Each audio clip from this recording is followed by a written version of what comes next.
యువరాజ్ నిద్ర లేవగానే good morning Yuvraj అంటూ నిషి వస్తుంది. యువరాజ్ ముఖం తిప్పేసుకొని ఉంటాడు.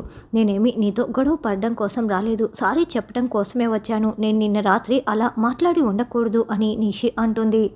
నువ్వు మామూలుగా కాదు, నా మనసు విరిగిపోయేలా మాట్లాడావు అని యువరాజ్ అంటే, మరి నీకు అంత కోపం వస్తే నేను కూడా ఎంత బాధపడి ఉంటానో నువ్వు అర్థం చేసుకోవాలి కదా. సరే, మనం గొడవ పడకుండా ముందులా ఫ్రెండ్స్లా మారిపోదాము, మనం కలిసి ఉందాము, ఓకేనా అంటూ నిషి చేయి అందించటంతో, సరే నేను కూడా సారీ, అలా మాట్లాడి ఉండకూడదు, ఫ్రెష్ అయ్యి వస్తాను అని యువరాజ్ అంటాడు. మనం ఇద్దరం కలిసి టిఫిన్కి కిందికి వెళ్దాము, అత్తయ్య కూడా చూసి సంతోషపడతారు అని నిషి చెప్తుంది. పిన్ని గారు కాఫీ కలిపివ్వమంటారా అని ధాత్రి అడగటంతో, ఎందుకమ్మా మళ్ళీ కారం వేసి నన్ను చంపటం కోసమా, ఏం అవసరం లేదు, నేను కలుపుకుంటానులే అని ఆదిలక్ష్మి చెప్తుంది. జగదాత్రి కిచెన్లో, ఏంటి చెండాలం, ఈ కప్పులో ఏంటి అని ఆదిలక్ష్మి అడగటంతో, అది నిషి వేసుకునే ఫేస్ ప్యాక్ పిన్ని గారు అని ధాత్రి చెప్తుంది. ఇలా ఇవ్వండి, నేను తీసుకువెళ్ళి నిషికి ఇస్తాను అని ధాత్రి తీసుకొని వెళ్తూ ఉంటే, ఆగు, మళ్ళీ నిషి గొడవ పెట్టుకుంటుంది, ఇక్కడే ఉంచు దాన్ని అని ఆదిలక్ష్మి చెప్తుంది. వసే నిషి, నువ్వు నాకు కారం కలిపిన కాఫీ ఇచ్చి నన్ను మండించేలా చేసావు కదా, ఇప్పుడు చూడు నీ ముఖం అంతా మండిపోయేలా చేస్తాను అని ధాత్రి అక్కడి నుంచి వెళ్ళగానే అందులో కారం పొడి కలిపి స్పూన్ కడిగి పెడుతుంది. సరిగ్గా అప్పుడే ధాత్రి అక్కడికి వచ్చి, ఏం చేస్తున్నారు పిన్ని గారు అని అడగటంతో, ఏం చేస్తాను, కాఫీ కలుపుకుంటున్నా అని కాఫీ కలుపుకొని వెళ్ళిపోతుంది. ఇక సింకులో కడిగిన ఒక స్పూను అక్కడ ఉండటంతో ధాత్రి చాలా షాకింగ్గా ఆలోచిస్తూ ఆదిలక్ష్మి వైపు చూస్తూ ఉంటుంది. నిషి యువరాజ్ కిందికి వస్తూ ఉంటే ఆదిలక్ష్మి నిషి వైపు చూస్తూ నవ్వుకుంటూ ఉంటుంది. ఏయ్ జగదాత్రి, నా ఫేస్ ప్యాక్ ఎక్కడా అని తీసుకుని వెళ్ళి నిషి వేసుకుంటూ ఉంటే ఆదిలక్ష్మి నవ్వుకుంటూ ఉంటుంది. ఇదంతా గమనిస్తున్న ధాత్రి దగ్గరికి, ఏంటి ధాత్రి, ఏం ఆలోచిస్తున్నావు అంటూ కేదార్ వస్తాడు. అసలు ఆదిలక్ష్మి పిన్ని గారు నిషి వేసుకునే ఫేస్ ప్యాక్లో ఏదో కలిపింది అనిపిస్తోంది అని. ఏం కలిపి ఉంటుంది, కారం పొడి కలిపింది అని ధాత్రి చెప్తుంది. ఎలా చెప్పగలుగుతున్నావు అని కేదార్ అనడంతో, సింక్ దగ్గర టీలో పెట్టిన ఒక స్పూన్ ఉంది, అదేమో అలాగే ఉంది, ఇంకో స్పూన్ ఏమో కడిగి పెట్టి ఉంది, పక్కనే కారం పొడి డబ్బా ఉంది, అంటే ఖచ్చితంగా ఇది ఆవిడ పనే, నిషి వేసుకునే ఫేస్ ప్యాక్లో కలిపి ఉంది అని ధాత్రి చెప్తుండే లోపలే నిషి వేసుకొని గట్టిగా కేకలు పెడుతూ ఉంటుంది. వదినా వదినా, నాకు ముఖమంతా మండిపోతుంది, కళ్ళు కూడా మండుతున్నాయి అని చెప్పటంతో, ముందు నువ్వు ఫేస్ వాష్ చేసుకుందురా అని ధాత్రి కౌశికి ఇద్దరు కడుగుతూ ఉంటారు. అలా వచ్చి కూర్చొని ఐస్ ప్యాక్ పెట్టుకుంటూ ఉంటుంది. అత్తయ్య, ఇంకా మంట తగ్గడం లేదు అని నిషి అంటే, అసలు నువ్వు ఎవ్రీ 3 డేస్కి ఒకసారి వేసుకుంటూ ఉంటావు కదా నిషి, ఈరోజే ఎందుకు ఇలా అయ్యిందని యువరాజ్ అంటే, ఎందుకంటే ఆదిలక్ష్మి పిన్ని గారు నిషి వేసుకునే ఆ ఫేస్ ప్యాక్లో కారం పొడి కలిపింది కాబట్టి అని ధాత్రి అంటుంది. నిజమా అని కౌశికి అంటుంటే, ఏంటి కౌశికి, ఆ పిల్ల ఏదో పిచ్చి పట్టి మాట్లాడుతూ ఉంటే నువ్వు నిజమా అని అలా అడుగుతున్నావు, నాకేం అవసరం అని ఆదిలక్ష్మి అంటుంది. ఎందుకంటే నిషి నిన్న కారం కలిపిన కాఫీ మీకు ఇచ్చి నోరంతా మండిపోయేలా చేసిందని, ఇప్పుడు కక్షతో మీరు ఇలా చేశారు అని ధాత్రి అంటుంది. నీకేమైనా పిచ్చి పట్టిందా, నాకేం అవసరం, నేనే చేయలేదు అని ఆదిలక్ష్మి అంటే, ఎందుకంటే మీరే చేశారని ధాత్రి కనిపెట్టింది కాబట్టి అని కేదార్ అంటాడు. కావాలంటే వదిన, ఒకసారి దీన్ని స్మెల్ చూడండి, మీకే తెలుస్తుంది అని ఆ రిమైనింగ్ ఫేస్ ప్యాక్ కప్పుని ధాత్రి కౌశికి చేతిలో పెట్టడంతో, కౌశికి స్మెల్ చూసి, అవును నిజమే, కారం పొడి వాసన వస్తోందని చెప్తోంది.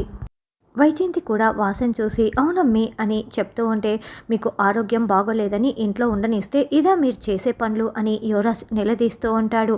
అవును, ఎందుకు ఇలా చేశారు, మీరు పెద్దవారు నిషిని క్షమించేశారనుకుంటే ఇలా చేస్తారని అస్సలు అనుకోలేదు అని కౌశికి, నేను ఆ కాఫీ తాగొద్దని కూడా మీకు చెప్పాను, అది మీ తప్పు, నాపై కక్ష కట్టి మీరు ఇలా చేస్తారా అని నిషి అంటుంది. ఏంది కౌశికి, దిక్కు మొక్కు లేని అనాథైన ఈ అమ్మి మాటలు విని నువ్వు నన్నే ఇలా నిలదీస్తావా, ఆ ఎమ్మి మాటలు విని నన్ను తక్కువ చేస్తావా అని ఆదిలక్ష్మి అరుస్తూ ఉంటే, అత్తయ్య, ఇంకోసారి జగదాత్రిని ఏమైనా అన్నావంటే నేను అస్సలు ఊరుకోను, వాళ్ళేమీ దిక్కు మొక్కు లేనివారు కాదు, మీరు ఇలా చేయటం చాలా పెద్ద తప్పు అని కౌశికి అంటే పెద్దవాళ్ళన్నా గౌరవం లేదు, నాకు ఆరోగ్యం బాగోలేదన్న జాలి కూడా లేదు, దిక్కులేని వాళ్ళ మాటలు విని నన్ను ఇంట్లో నుంచి గెంటేస్తావా అని ఆదిలక్ష్మి అంటే, మిమ్మల్ని ఇంట్లో నుంచి ఎవరు వెళ్ళిపోమని చెప్పటం లేదు, కారం పొడి ఎందుకు కలిపారని అడుగుతున్నాము అంతేనని ధాత్రి అంటుంది. ఈ పిల్ల చెప్పిన అబద్ధాలు విని నన్ను ఇన్నేసి మాటలంటావా అని ఆదిలక్ష్మి అంటే జగదాత్రి అబద్ధాలు చెప్పదని ఈ ఇంట్లో ఉన్న ప్రతి ఒక్కరికి తెలుసు అని కౌశికి చెప్తుంది. అందుకే మీరు నిషికి క్షమాపణ చెప్పండి అని కేదార్ అంటే ఈ అనామకురాలి మాట విని ఈ దిక్కుమాలిన నిషికి నేను సారీ చెప్పాలనా అని ఆదిలక్ష్మి అంటుంది. దాంతో నిషి మండిపడుతూ చూస్తూ ఉంటుంది.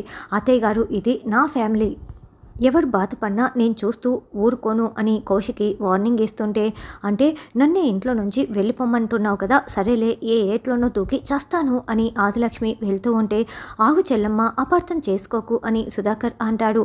లేదు కౌశికి తప్పు చేసి నాకు కనీసం క్షమాపణ కూడా చెప్పకుండా ఎలా మాట్లాడుతుందో చూడండి అని ఆదిలక్ష్మి అంటే పోనీలెమ్మ కౌశికి క్షమించమని అడుగు అని సుధాకర్ అంటాడు. నేను తప్పు చేసి ఉంటే ఖచ్చితంగా క్షమించమని అడిగేదాన్ని, ఈవిడ తప్పు చేసి మళ్ళీ నేనెందుకు క్షమాపణ చెప్తాను, మీరు ఈ ఇంట్లో ఉండాలనుకుంటే అందరితో కలిసి ఉండండి, ఇలా గొడవ చేస్తూ ఉంటానంటే మాత్రం నేను అస్సలు ఊరుకోను, వెళ్తానంటే మీ ఇష్టం అని కౌశికి వార్నింగ్ ఇచ్చి వెళ్తోంది. కౌశికితో నేను మాట్లాడతానులే చెల్లమ్మ, మీరు లోపలికి వెళ్ళండి అని సుధాకర్ అంటే మీరు చెప్పారు కాబట్టి వెళ్తానన్నయ్యా అంటూ లోపలికి వెళ్తుంది. నన్ను నీ కుటుంబం ముందు మాటి మాటికి తలదించుకునేలా చేస్తున్నావు కదా, చెప్తా కౌశికి చెప్తా అని ఆదిలక్ష్మి అనుకుంటూ ఉంటుంది. ఖచ్చితంగా ఆవిడ కౌశికి వదిన మీద పగ తీర్చుకోవటం కోసమే వచ్చింది కేదార్ అని దాత్రి కేదార్ మాట్లాడుకుంటూ ఉంటే సాధు నాయక్ దగ్గర నుంచి ఫోన్ కాల్ వస్తుంది.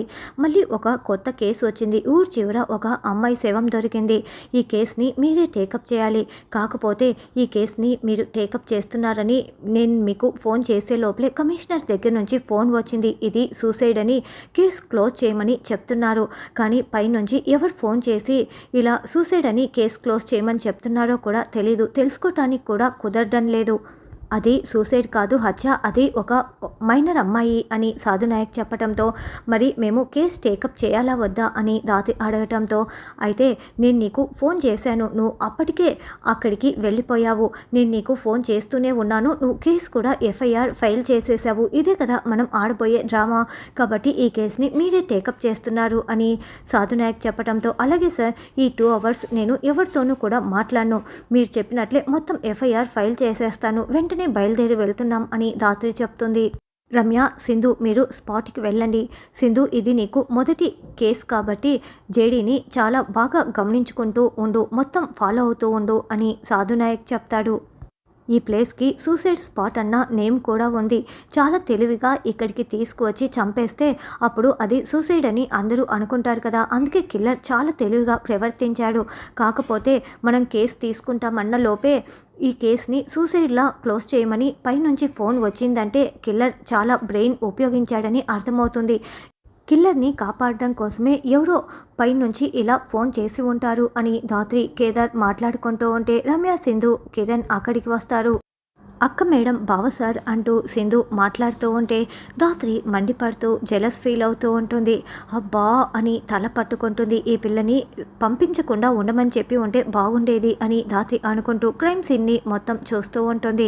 అప్పుడు ఆ క్రైమ్ సీన్ చూడగానే సింధు వామిటింగ్ చేసుకుంటూ ఉంటుంది. ఏంటి క్రైమ్ సీన్ చూడగానే వామిటింగ్ చేసుకుంటే ఎలా, నువ్వు ఎలా కేసులు ఇన్వెస్టిగేషన్ చేస్తావు అని దాత్రి నిలదీస్తూ ఉంటే మీరు నన్ను కామెడీ చేస్తున్నారని అర్థమవుతోంది, నేను స్పోర్ట్స్లో జాబ్ తెచ్చుకున్నాను తెలుసా, అది కూడా చెస్ ఆడి అని సింధు చెప్తుంది. చెస్ ఆడా అని దాత్రి కేదార్ షాకింగ్గా వింటూ ఉంటారు. ఇప్పుడు ఇది ఖచ్చితంగా సూసైడ్ అయితే కాదు మర్డరే అని దాత్రి చెప్తుంటే అవును మర్డరే, ఎందుకంటే నేను చాలా క్లూస్ అయితే కనిపెట్టాను, ఇప్పుడు ఈ అమ్మాయి పైనుంచి కింద పడింది పడింది కాదు వేరొకరు తోసేశారు, ఈ అమ్మాయి వేసుకున్న చెప్పులే అందుకు సాక్ష్యం, ఇప్పుడు ఈ అమ్మాయి చెప్పులు వేసుకొని కనుక దూకి ఉంటే 2 చెప్పులు కాళ్ళకి ఉండేవి, కానీ ఒకవేళ చెప్పులు పైనే వదిలేసి ఉంటే 2 చెప్పులు పైనే ఉండేవి, కానీ ఒక్క చెప్పు మాత్రమే ఈ అమ్మాయి కాళ్ళకు ఉన్నాయి, అంటే ఇంకొక చెప్పు పైనే ఉండిపోయింది, కిల్లర్ తోస్తున్నప్పుడు ఒక చెప్పు అక్కడే ఉండిపోయి ఇంకొక చెప్పుతో మాత్రమే ఈ అమ్మాయిని కిందికి తోసేశాడు, ఇంకొక వైపేమో ఇదిగో ఈ ఫుట్ ప్రింట్, ఆ ఫుట్ ప్రింట్ ఎవరిదంటే కిల్లర్ది అని సింధు చెప్తుంటే దాత్రి సూపర్ అంటూ పొగుడుతూ ఉంటుంది.